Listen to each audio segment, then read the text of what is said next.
El nuevo curso expositivo de la Sala Petita de la Fundació Sa Nostra acaba de iniciarse con una exposición del fotógrafo Óscar Pizquín. Esta muestra nos remite, por un lado, a una tradición milenaria que nos conecta con la forma en que se ha ido construyendo el paisaje natural local.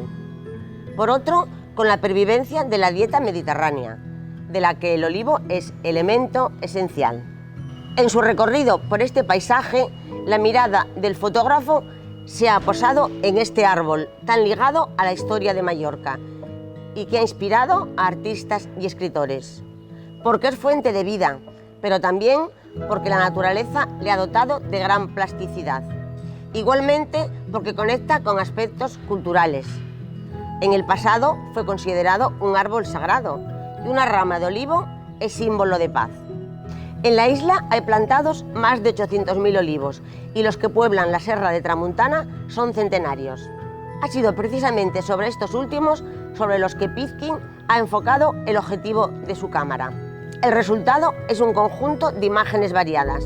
Por un lado, aquellas que nos llevan hasta la pintura de paisaje. Por otro, las que recogen formas abstractas de los troncos rugosos, retorcidos, con oquedades, que nos recuerdan a formas escultóricas. El fotógrafo las capta y nos las ofrece, y nosotros, al contemplarlas, debemos y podemos echar a volar nuestra imaginación. La exposición se titula Oliveres, Pareidolíes de Tramuntana. Se puede visitar hasta el 26 de noviembre, Día Mundial del Olivo. Como embajadora voluntaria de la Sala Petita, os invito a disfrutarla. Visitarla, os gustará.